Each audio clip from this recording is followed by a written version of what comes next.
श्रीरामपूर येथील सोयाबीनचे बियाणे भरलेला अपहार केलेला ट्रक स्थानिक गुन्हा शाखेकडून 30,39,648 रुपये किमतीच्या मुद्देमालासह ताब्यात।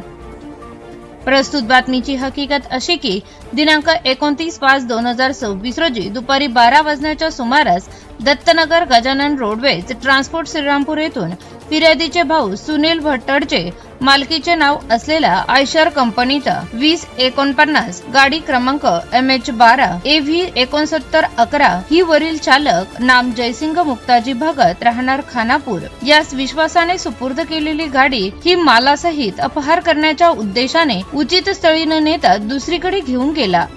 सदर घटनेबाबत फिर्यादी प्रदीप शिवनारायण भट्टड राहणार स्वास्तिक चौक यांनी दिलेल्या फिर्यादीवरून श्रीरामपूर शहर पोलीस स्टेशन येथे गुन्हा रजिस्टर नंबर 521/2026 भारतीय न्याय संहिता 2023 चे कलम 316(4) प्रमाणे गुन्हा दाखल करण्यात आला आहे। पोलीस निरीक्षक श्री किरण कुमार कबाडी यांच्या नेतृत्वाखाली स्थानिक गुन्हा शाखेचे पोलीस उपनिरीक्षक संदीप मुरकुटे, पोलीस अंमलदार रिचर गायकवाड, भगवान थोरात, रमीज राजा अत्तार, विशाल तनपुरे यांचे पथक तयार करून सदर पथकास गुन्ह्यातील आरोपी व मुद्देमाल हस्तगत करण्याबाबत सूचना व मार्गदर्शन करून पथकास रवाना केले होते।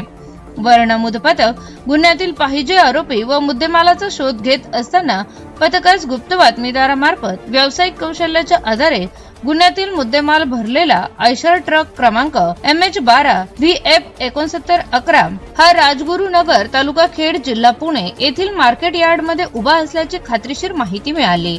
त्यानंतर पथकाने तत्काळ बातमीतील ठिकाणी जाऊन खात्री करता आयशर ट्रक हा उभा असलेला दिसून आला। सदर ठिकाणावरून 15 लाख रुपये किमतीचा आयशर ट्रक, 15,39,648 रुपये किमतीचे महाबीज कंपनीचे सोयाबीनचे बियाणे असा एकूण 30,39,648 रुपये किमतीचा मुद्देमाल हस्तगत करण्यात आला। ताब्यातील मुद्देमाल गुन्ह्याच्या पुढील तपासकामी श्रीरामपूर शहर पोलीस ठाणे येथे हजर करण्यात आला असून पुढील तपास श्रीरामपूर शहर पोलीस ठाणे करत आहे। सदरची कारवाई माननीय श्री मुमुक्का सुदर्शन पोलीस अधीक्षक अहिल्यानगर यांच्या सूचना व मार्गदर्शनाखाली स्थानिक गुन्हा शाखेचे पोलीस अधिकारी व अंमलदार यांना केला आहे। Bureau report ATV news Ahilyanagar.